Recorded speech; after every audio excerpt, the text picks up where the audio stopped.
Je dis à la dame, mais maman, tel un autre dossier, pour moi, non, yo, il faut que ça va blague. Mais il insiste et il insiste. La loi à Kinshasa, c'est comment?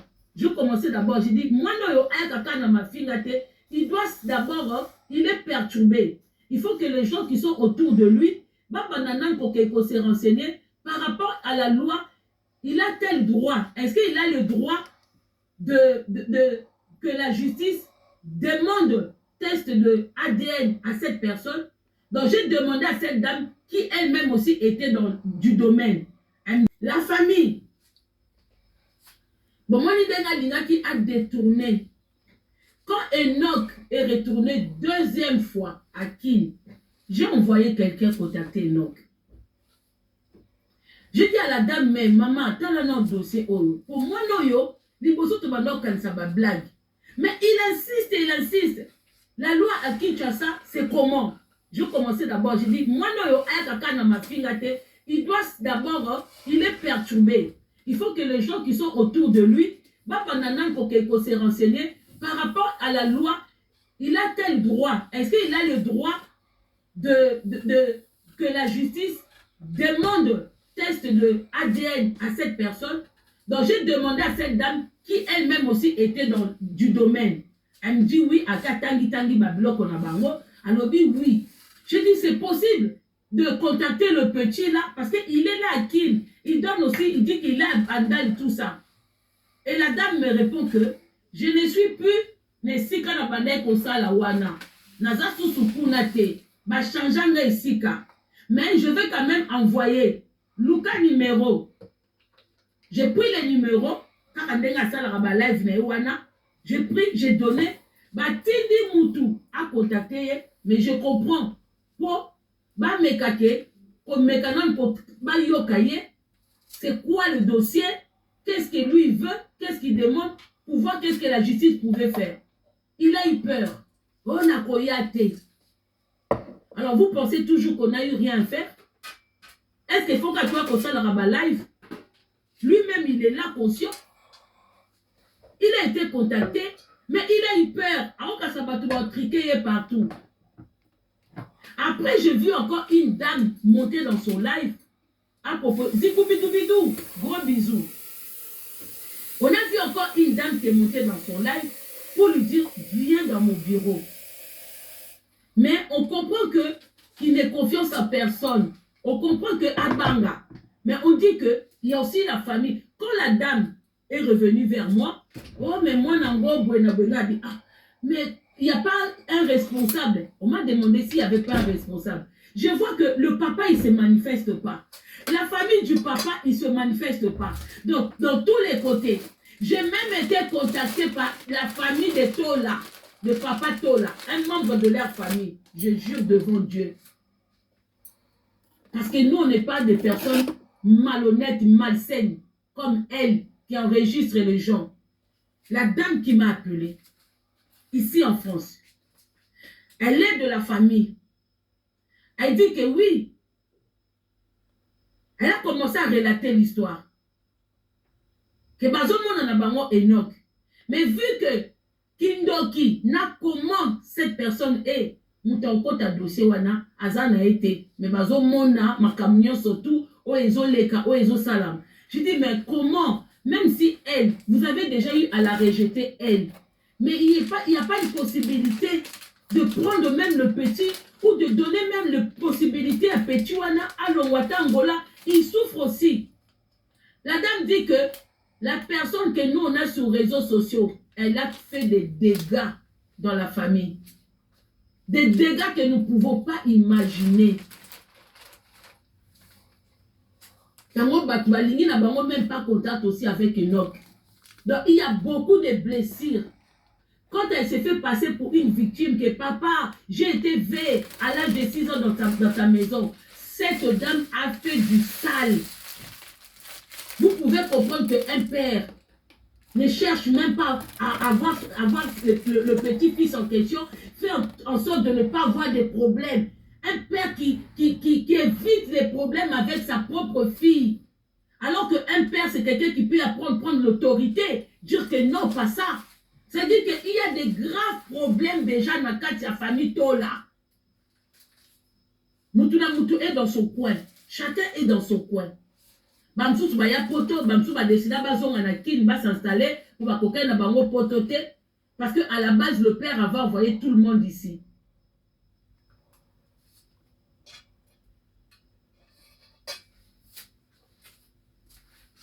Donc c'est vraiment terrible.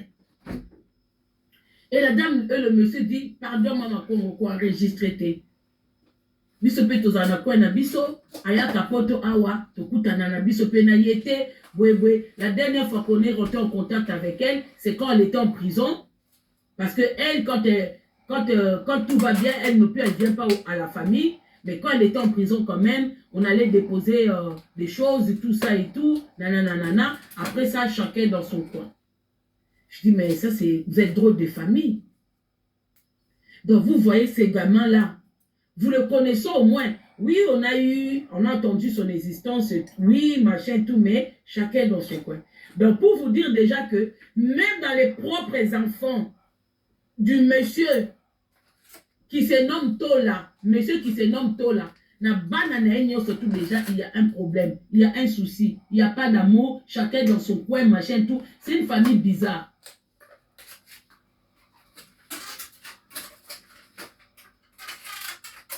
Bon, quand elle dit aux gens que les gens sont bipolaires, Maman Congo, toi qui parlais mal d'Abed Achou, bon, Luka Sika Luka ma problème, pour un Kolongo les notes. Abed Achou Azaya ba wou. Au final, qui Abed, Oyoko Komisaye, quelle bipolarité. Toi, tu es sur rapide dans les réseaux sociaux, Moutavra Zate. Mais toi aussi, tu n'es pas vrai. Yoko Tuna qui bon moto, na onyo sur sa vraieté. Parce que si tu fanda na yo na YouTube, na réseaux sociaux, personne ne pouvait imaginer que Coco boit comme moi. Personne ne pouvait imaginer que Coco boit comme moi. Maintenant, quand tu dis les choses bipolaires, mais quand tu as pris le dossier de Niki, pendant des mois, cette dame a fait l'argent au dos de Yakomba Niki na bananaye. Cette dame, elle est rentrée dans la famille de Niki. Elle est rentrée dans les oncles de Niki. Elle est rentrée dans la maman de Niki. Elle est rentrée, elle a tout pris. Quand mon match est balouki, Bakangie, Abi Bakangie, Nicolas Niki. Et j'avais prévenu à Niki, au moins il confiance au pèse à moi, au bon solo laka. Oye bisake makambo, après qu'on a vidéo, elle va se retourner contre toi. Ça se voit, c'est pas une bonne personne. Il y a ça moya ko sa makambo likolo, il y a profondé. Dès qu'à côté prison bimi, atali que côté Niki et ça aliaki, alinga zonge la ba warrior. Mbala moko elle s'est retournée contre Niki na manière moko vous pouvez pas imaginer. Mais c'est elle qui vient s'asseoir. La personne qui a un souci dans sa tête, c'est toi. Non pour tes actes politiques. Qu'aujourd'hui je sois pour Tshilombo et demain contre Tshilombo ou ensuite de suite, et ça politique, et ça le droit de vote. Aujourd'hui je peux voter contre Tshilombo, demain voter pour Tshilombo, et même quand je parle du bien de Tshilombo, mais rien ne dit que je suis intégré le groupe de Tshilombo, que Nazana Poste Kuna, mais toi, une personne qui t'a donné confiance pendant 6 mois, tu es rentré dans sa famille, tu as appelé ses oncles, tu as appelé sa mère. Yango Anna, naebi mama ni nango oyo pesaka sola na ete, naebi mobali ni oyo pesaka sola te. Anna, tu es en danger hein. Pour pas sur un homme comme une blague hein. Après ce que balou ke le komi obimise biso mboa. Voilà. Donc la famille Abimi Boloko, elle est Niki basali na problème te. Bon mon a si 4 tribunal a yina ye. Si azolo bako mama ko matinda tribunal lokuta. Batu ba uta YouTube ba yebi. Ba tribunal ba balukela qui est même ba défaite Angélica paix à son âme. Abima du jour au lendemain, tant intérêt na ye parce que elle est là où il y a le profit. Tant amoni profit na ye et pas Niki et Sili azoni kota ba warrior. Na obimisa nyoso ngana beti boloko likolo na yo bana na yo balinga bateka papa na bango nazana ba enregistrement on appelle ça ba enregistrement ngo pas fali quel fali toi tu vas donner les choses Fali ni na wako pousse sous pembeni avec le sale que tu as eu à faire. Tikuta sala rabalève un mot ba warrior baké, moi je suis étonné. Bandeko, elle a fait du sale à Niki. Elle s'est retournée. Donc c'est-à-dire que quand elle veut détruire quelqu'un, elle n'hésite pas. Et Lelo Oyo, on comprend d'où ça vient cette haine. On comprend d'où ça vient cette méchanceté. Quelqu'un qui a eu à abandonner propre 9 mois naïe. C'est normal. Quand on a facilité à détruire Batou. Elle a commencé, c'est quoi, il y a Lukaka raison. Raison est comme que Bakanga est pour Niki. Mais maman, Bakanga est pour Niki, te bandeko. Makambo ya bandolo bana munoko na e. Eza uta pa Niki te. Ye moko azoya na réseaux sociaux azoya kofinga mwasa Fali. Azono bake atambola na mwasa Fali. Akenda na ndaku ya mwasa Fali. Wane eza Niki te. Que ye azako mela amona mwasa Fali na sac batambola kana mutuka na sac na ba biambe bele na kati. Que ye atambola na nana aibi ke nana zo akade moi mwasa bosa ba montage bandeko. À l'époque moi j'étais contre elle. Na YouTube. Moi mwasa biso ke nazana vidéo et si kan nana zo mela diamba na ko balancer les bino. Maman a balancé la biso vidéo moko nana na boîte a met la chicha. Ya benyango diamba. Mais elle a fait du sale. Hein? Elle a fait du sale. Aïe la biso vidéo a prometté ka batu po ya sala bonga bando promettre bino pendant 3 jours ou 4 jours. Bino pe bozo zela. Elle a azana technique en lukoko tsambongo na YouTube. Donc aye a kosi batulika moko. Ale lobita na koya batu ba koche belé pour bakanisi que azana eloko yango. Après azui vidéo abadi ko kata ndam batu amona ka milinga. Batu bazo imaginer que oui nana zo mela putu diamba na boîte batu ba monika milinga. Tant vidéo bibi mobimba maman chicha. Chicha nana na ba camarade na e ba mela chicha. Fallait kangisa amutute. Ce qu'il fallait commettre na niveau wana. Cette fille est rentrée vraiment dans la famille de Fali. On dirait but na ezaki akende ko détruire nana mais elle utilisait Niki. Niki ezaki produit na ye parce que Niki ezaki na moi problème ne mukie na papa bana na ye. C'est elle qui est venue aggraver ye mutayaki na baseni nyonso to ezaki ko faire monter Niki. Tia zemi, kosa boye, kende boye, yé. Et la manière dont elle s'est retournée contre cette dame, elle est même quand elle s'est retournée contre Niki, malgré moi, je suis encore venue défendre Niki parce que j'ai vu comment elle s'était retournée contre Niki. J'ai vu que c'est elle qui avait entraîné la chute de Niki et de ses enfants. Mais à l'époque, on a un warrior aveuglé. Azoko sa ba warrior nazana ba preuve ya Niki bwena bwe ba warrior aveuglé ba warrior ba balukelinga ba bandi ma finga na YouTube. Pourtant ba biso o na ba mida mutu toteni sa ba warrior. Plus de 6 mois de combat.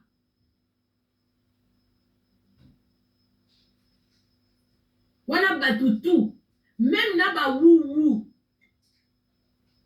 o ba linga kana bango falite. Ba kota contre moi, moi suana poto monaka acharnement. Maintenant aujourd'hui avec le recul, j'ai compris que cette dame pour abandonner moi na les choses qu'elle a reprochées, même l'histoire de la famille de Tumba. Nous tous on en a parlé. Bien bokasa que neko aider ma vie qui passe à mutema munene. Mutu aza capable d'abandonner moi na obiso to yebite, mais elle fait semblant d'aller porter de l'aide à ma vie qui ya ye moko azolela na Angola ndenga liaka yebite ndenga avivaka yebite mais mawani na ngoya koyokela maviki ta azobake na landi maviki boye bana mbongo maviki a souffrir ezalaki maviki n'a jamais compris a continué na kati ya maviki pour na ko détruire. Malheureusement quand elle n'arrive pas à détruire les gens et comme ça encore plus aigri la famille abandi nanu même makambo ya Génima. Moi, je ne connaissais pas Génima. La première fois j'ai vu Jemima, exactement, il y a bandi qui posté Jemima na Facebook, na YouTube, que Jemima a compris 1 million, on a découvert. Je me rappelle même dans la vidéo pour nous féliciter Jemima. Na benga bi oh moi non ça bien abisi ça na TikTok bébé ça les écoute live féliciter ba medi ba champagne tout ça ba neko rien il n'y avait rien kaka yemo kwa sali si Jemima vidéo tanga moni mwana batu étoile en pleurs du jour au lendemain à balukela Jemima abandi ko attaquer Jemima oh batu ba mona kame batu ba comprendre te. Les gens commençaient à se demander, oh, mais cette fille était dans sa maison, bah, mais donc à ça là que l'on tourne à calcul. À ça là que même Maria Tumbawan, Maria aïe na TikTok, elle avait dit quelque chose, ouais, a fait dire à YouTube. Biso tout il y a tout répondre. Moi non yo bébé, on est passé. Quand il y a eu l'histoire, il y a ma vie biso tout il y a tout le monde dit que, hey, on va dans des machins tout. Par la suite, on a commencé à comprendre que rendre mes ententes, il y a maman là-bas, les petits kindoki. Il y a une porte d'entrée. Il y a un moment où on va noter, mais la ma vie.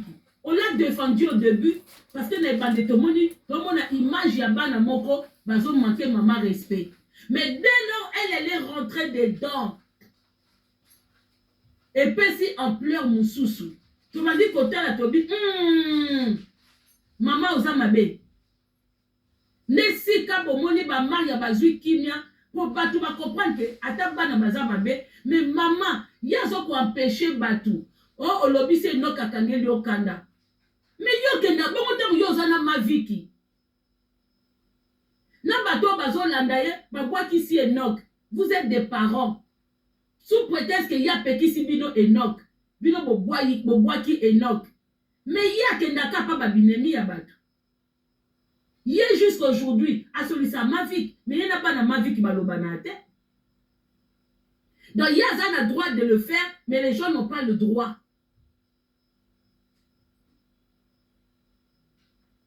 Même avec Nénéa, baza ba amité, baza l'autre côté, baza ni na bakutani na bangoka kana Chine ndengezaka, on n'a pas de problème, montre na mutu. Bon moni ke yé mutu abandi Nénéa. Tout ça pourquoi? Parce que Néné a moni que oui, na tena niveau moko boye, bana batu bazaka bana batu, na tika nanga. Live ka o Néné a salaki, kwa kolobake, ma vie ki na sala nga soukuna te. Ça crée des problèmes. Alors pour les gens qui disent que oui, maman comme te ngana na problème nete. C'est l'image qu'elle aime donner des gens. Ça fait combien de temps elle est dans son coin, je suis dans mon coin. Mais quand à qui m'a dossier, il y a Enoch, oh yazola qui s'abattu, que soit disant ils ont moi n'a été, ils ont peu point fait benete, elle veut créer une histoire avec moi qui n'a rien à voir. Ce qu'on au moins décidé aux ayomoko, pose à la rano paye moko. Mais reste tranquille dans ton coin. Mais bino tout, dans la vie, la famille, il faut qu'on ait raison. Il faut qu'il y ait mon âme. Quand vous avez des problèmes, problème. Des fois, quand il n'y a pas de problème, il ne faut pas aller forcer les problèmes là où il n'y en a pas. Il ne faut pas aller chercher des problèmes là où il n'y en a pas. Tout ça va dire si on n'est pas d'accord, chacun reste dans son coin. Pourquoi kaka moindre likam photo pour la caméra?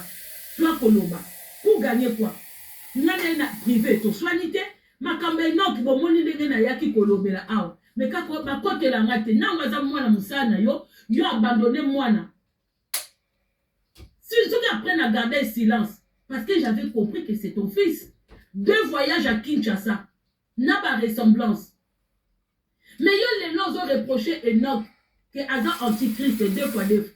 Mais modèle au moins na noa mobile ya souka Azo kola. Nandena ma bête bandeko. Quand je dis li bungu tulu, je n'insulte pas, cet enfant il obèse.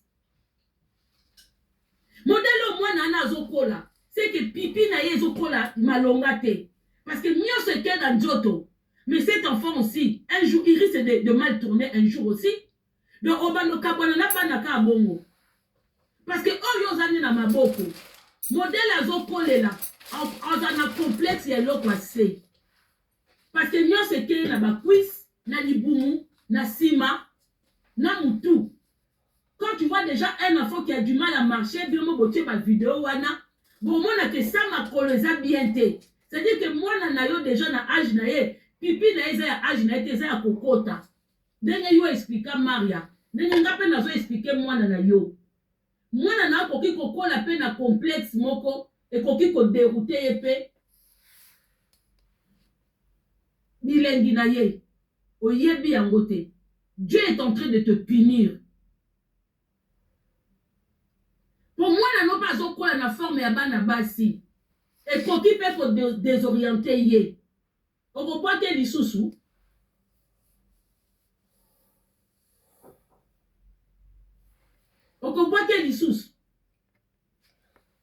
Après toi-même tu cherches des problèmes aux gens. Okomi naza star yango bo lobelanga hotel star a lobela ba dossier batute yo fa na biso na réseaux sociaux lobela ba dossier batunyos. Tozo kima makambu ya Enoch. So yo comment batu bafanda na poto ko benga bango ba okapi. En même temps yo moko zo lukwa ko ya ko s'installer na poto. Yo sekaki ndeko mwasi na Belgique nenga s'installer kiti. Yo bokomi na posa yo so mona mutambongo na Congo aye ko s'installer na poto. Mais tant yo so benga batu ba okapi pour ton information ndeko mwasi oyeba makambo lo bakate okapi na poto azate no travail. Ce qui yo du fait que nous voyage kana ki mona bitinda na yo. Pour toi c'est un travail biso to kotizaka. Yo du jour au lendemain bato batinda ko bakoko boya kotinda yo. Yango komi ko luka ya ko s'installer. Mais biso to cotiser lobby na biso, retraite na biso. Tout ça ba capitaine na poto muta salaka avoyager pamba te. Ba pesa biso 5 semaines ya vacances. Il faut gérer yango dans l'année. Et quand tu parles de médecin, bah tu me soucies ma copine la banine mais tu es malade. Yo fondra na mboka moko fo luka mbongo pour que mon médecin. Nous on a des médecins traitants depuis sécurité sociale, carte na biso vital, ba dossier na biso tout, awa na poto, toza nango. Eza na loko moko te côté santé yo koki ko akolaksa moi na poto. Tamolo ba ko maîtrise raté. Tu penses que toi tu es là au koki ko expliquer ba tu bwebwete. Moi na poto no biso ku tozo ba courrier na boîte aux lettres. Parce que que na âge il faut que ça l'examen boy. Sécurité sociale les autres tines là en avance. Que ça la magma ni na mabele, que ça la ni na boy batinde la kango biso na ma boîte aux lettres. Au quoi prendre les batuni. Même si on a poto muta voyage pamba. Na poto bat ba voyage pamba te même ba mo mindele ba voyage pamba te. Yo voyage parce que aux femmes de course. Et puis bandeko fo boye bake yeba matala na ba masutukela na ye eza contre bisote ya beta gazona papa na ye ye du fait que papa na ya boaka ye madembongo ya papa na ye ba boaka ye a beta gazona papa na ye que akobongaka un jour. Donc cette dame est capable de tuer même quelqu'un pour de l'argent pour te le prouver papa na ye. Si ayaka kosala ba matala na Tour Eiffel. Maman, il faut que batuloko la bino boyaka boke esala ba émission liboso Tour Eiffel. Yo mto mona ngo grave. Yo so mona na poto oya leka Tour Eiffel batuso basala ka liboso Tour Eiffel, batuso sika basala ka à 5 minutes de Tour Eiffel, métro wana Tour Eiffel les aba métro wana to l'écran tout le temps. Yo so mona poto afandi na eka ka ke kosala émission ndenge yo tema na Tour Eiffel. Et donc yo so découvrir siko batu ba découvrir déjà ngo. Nakala kutu na poto ozana retard ma chérie. Tu es en retard. Nakala na poto ezalaki tonoka na ba photo liboso mituka liboso ba Tour Eiffel on a la sakeya na toi na poto. Aujourd'hui ba na poto ba lembango. Soko tali à l'époque il y a ba photo tout na batutu bazaka na Congo. Akoye biso ke soki ndeko na tindeli photo ya poto eza devant Tour Eiffel na liboso mutuka. Voilà ça kaza na poto. Lelo penza neti biso neto vivable na fa na ngaka na kesu na tour Eiffel. Na ke matasu ba sincère wana na ba vertige tozanango ay na banda sous ko kelete. Tozanango ya ko la bateau mouche. Muta fa na France te soka ye ko visiter, c'est tout à fait normal. Akene na tour Eiffel ba chinois ba sala ngo ba américain ba te belé en que ça la bateau mouche mais mutu out afana na France maman même na Paris afani ne ka bate ko sutuke la bateau mouche ata yo moko omona ke mambolo ba ke na sensité yo no zui na retard yo de ozo découvrir ba avion yango zo mona même le coco l'avion on le ba vidéo te je suis na business yo ça la bongo po papa na yo esika ba salo makamba mabe na âge à 6 ans yo ça la ngoba matana na papa na yo rando na ya pour réussir na vie c'est avec monsieur Tola, ce n'est pas nous. Nous n'a pas de compte à te rendre. Personne n'a de compte à te rendre sur le réseau. Tu as des comptes à rendre à ton père et à Enoch. À Enoch que tu as abandonné. Mais cet enfant doit savoir même pourquoi tu l'as abandonné. Tu es mauvaise. On n'abandonne pas un enfant qui vient comme ça réclamer. Et quand vous vous dites que cet enfant est impoli, mais il riposte face à une mère impolie aussi. Qui doit éduquer qui? Eh, n'a pas moi na finga basa makolo. Mais elle-même aussi, ça sonne na papa na eh. Yemo ça sonne na papa na eh. Babiloko le lobela kabatwa ça peut passer. Il y a eu écolekate. Attends les réseaux sociaux, basali 2, 3 jours, 4 jours, makambo eno keleki, mais na mutune écolekate. Tant au finga ba deux fois, yo posa na jugement na yo. On nzamba ko bana pesa ki o mwana obwaka. Yo posa na jugement no, mais un jour tout deux fois koku ko changer. Akoko bon wana. Parce que tu as toujours na espoir. Pour non ko juju a bon wana, azwa mwasi. Mais yo nzamba ko tuna yo, kolela ya inoke eza sur yo. Et je tiens à m'adresser, je vais d'abord m'adresser aussi un peu na mwana musala na yo, na kombo ya Luna.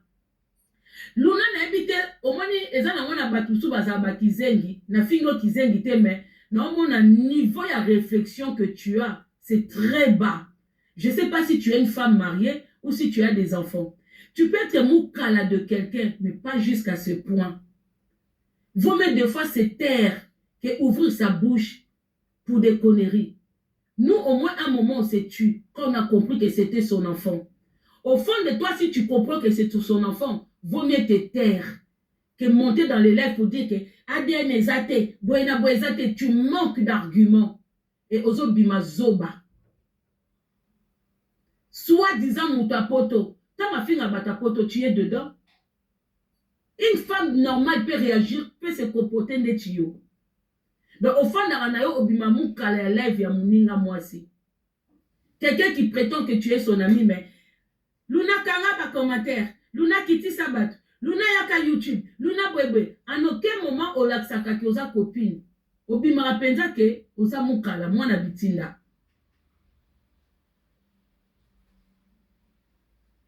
Je me permets de dire ton nom parce que na lève moko mata qui tu m'as mentionné. Parce que c'est moi je parlais de ADN. Obi ADN ezate. Parce que eza yote. Parce que c'est pas ton enfant. Ba me rappelle mutu na buzo baboete. Yango des fois beaucoup faka na masumu ya bato ebele. Beaucoup faka na masumu ya mutu. Même un moment d'amitié, si on me mouning au tambour à ma baie, ça tient. Il faut s'abstenir. Ata babi fidélité en amitié. Pas na mutu à bois qui moine. Pas na mutu à zoko abandonné. Même nous on avait des doutes. Mais on a compris que c'est son enfant. Zoua et bungu tulu. Tiens longina ye. Na Enoch.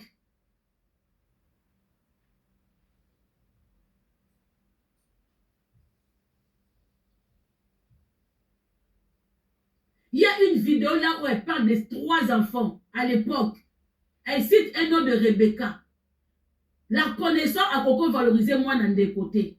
La connaissance à Coco doit être que parmi bananae a compté moi na songolo pakala. Si elle est capable d'abandonner son propre enfant, et ça pour que nous linga bana bande côté. Et quand elle dit que n'importe quoi pour mouta kokanaye aya na ndaku aya na 3 bana, elle est locataire. Où est la maison? Où est Prometa, Angelica? Nazote misa 5 étages. Et ça wapi?